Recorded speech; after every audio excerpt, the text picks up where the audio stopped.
Olá, queridos, bom dia a todos. Gostaria de compartilhar rapidamente sobre o livro de Jó. O livro de Jó, capítulo 1, capítulo 2, foi escrito em prosa. E o último capítulo, o capítulo 42, também está em prosa. Os demais capítulos estão em forma poética, por isso que na sua Bíblia e na minha Bíblia, o livro está entre os livros poéticos. Agora entenda uma coisa importante, que Jó provavelmente foi escrito durante o período patriarcal, já que logo no capítulo 1 vemos Jó oferecendo sacrifícios a Deus por cada um dos seus filhos, porque segundo Jó haveria a possibilidade deles terem pecado contra o Senhor no seu coração. Então vemos Jó servindo, atuando como sacerdote da família. Se fosse durante o pós-período lei mosaica, Jó não poderia ter feito isso. Então descobrimos que Jó viveu durante o período ali de Abraão, Isaac e Jacó, durante o período patriarcal. Uma outra coisa importante é que Jó não era um judeu, não era um israelita. Jó provavelmente era um edomita. Diz o texto aqui que Jó era de Uz. Uz é uma cidade ali da terra de Edom. Muito bem, o livro de Jó é um livro de muito conteúdo. O capítulo 1, verso 1, começa falando sobre a integridade de Jó, homem perfeito, reto, íntegro e temeroso a Deus e que fugia do mal. Então, uma descrição aqui do caráter de Jó. E há algumas coisas aqui no texto que os olhos podem ver, então. Há coisas que os olhos podem ver, há coisas que os olhos não podem ver, e há coisas que os olhos não podem ver, mas o coração sente. E que os olhos podem ver? Primeiro, o que podemos ver é a riqueza de Jó. O texto diz que ele tinha ovelhas, jumentos, ele tinha escravos. O que os olhos podem ver também é o relacionamento dentro da família de Jó, ao ponto, diz o texto, que eles se reuniam para comer, banqueteavam juntos, diz o texto. Há coisas que os olhos podem ver, além da piedade de Jó, a sua preocupação para com a vida espiritual dos seus filhos. Isto os olhos podem ver. O que os olhos não podem ver é a conversa entre Deus e Satanás. É interessante que diz o texto que Satanás está rodeando a terra, e o texto aqui de Jó dá a ideia de uma corte onde tem mensageiros súditos desse reino. Eles viajam pela terra e trazem informações para este senhor feudal, este rei. Então Satanás está andando pela terra e Deus mesmo chama a atenção de Satanás, que não é nome próprio, quer dizer adversário. Deus mesmo chama a atenção sobre a vida de Jó. Vistes, olhastes a meu servo Jó? E aí então há um diálogo que Jó não pode ver. E o grande questionamento de Satanás então é: Jó teme ao Senhor porque o Senhor o tem abençoado com muitas coisas? Tira tudo aquilo que tem e vê se ele continua temeroso, íntegro, obediente. Deus então permite que Satanás vá e use elementos da natureza, fogo, vento, usa nações. Esse é um tema um pouco controvertido, não é verdade? Ação angelical sobre elementos da natureza e sobre povos. Povos animistas, sociedades animistas, conseguem entender bem isso. Você e eu, formados em uma sociedade mecanicista, para a gente é um pouco difícil entender. Esse é um outro tema. Mas o que descobrimos então que Jó começa perdendo toda a sua riqueza, depois perde toda a sua família. Satanás volta então a conversar com Deus. E Deus novamente fala: observastes a meu servo Jó, mantém a sua integridade apesar de tudo. E Satanás fala: toca no seu corpo e vê se ele continua sendo íntegro. E é isso que Satanás faz, toca no corpo de Jó. Jó é acometido por uma enfermidade, talvez lepra, não sabemos o que. Mas diz a Bíblia que Jó está sofrendo muito, ao ponto dele raspar-se ou raspar a sua pele com cacos. Interessante que, apesar da falta de saúde, Jó mantém a sua integridade. O que os olhos podem ver, então? Riqueza, união da família, integridade de Jó. E o que os olhos não podem ver? A conversa entre Deus e Satanás.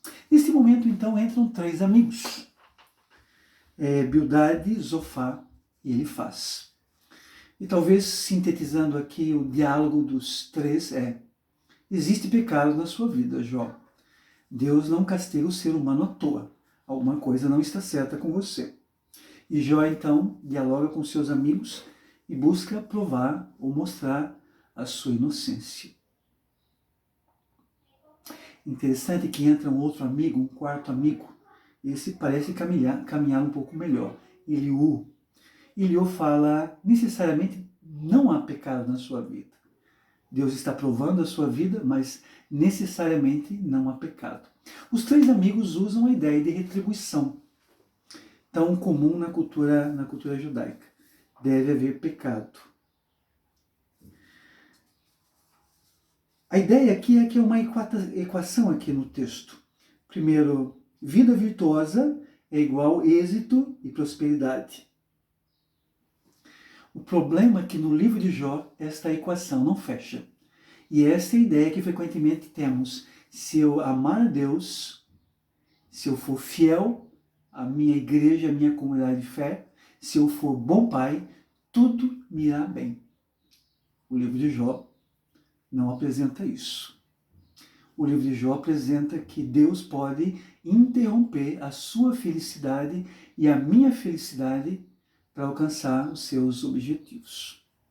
É interessante que no finalzinho do livro, ou parte do livro, um questionamento de Jó em relação a Deus. Jó perde um pouco da sua simplicidade, da sua humildade e começa agora a dialogar com Deus. Ele chama Deus para um tribunal e ele quer ser ouvido pelo juiz. Esta é a ideia do texto. Interessante, ele levanta uma série de questionamentos. E Deus então responde, mas Deus não responde da maneira que Jó esperava. Deus então levanta uma série de perguntas a Jó. Onde estavas, Jó?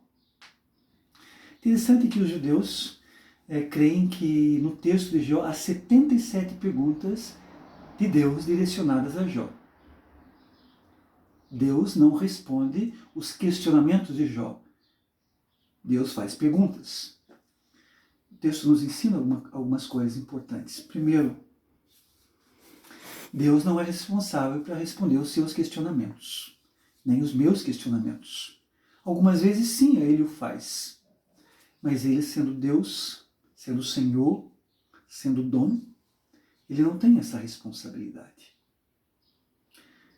Alguns princípios que emergem do livro de Jó. Um princípio. Encontramos um inimigo que não podemos ver, mas real. Segundo princípio, suportamos provações imerecidas algumas vezes, mas que são permitidas. Um terceiro princípio, há um plano divino na história, na sua vida, na minha vida, que nem sempre compreendemos, mas é sempre o melhor. E concluindo, quando andamos pela cidade americana, ou mesmo pelo Brasil, até fora do Brasil, descobrimos que há 2 teologias aí que caminham lado a lado. A teologia do gato e do cachorro. Talvez você tenha ouvido. É mais ou menos assim. O cachorro olha para o seu dono e diz assim: você me alimenta, você me acaricia, você me ama, então você é Deus. O gato olha para o seu dono e ele diz assim: você me acaricia, você me alimenta, você cuida de mim, então eu sou Deus. Você já teve um gato, você já teve um cachorro. Você sabe que gatos são indomesticáveis por natureza.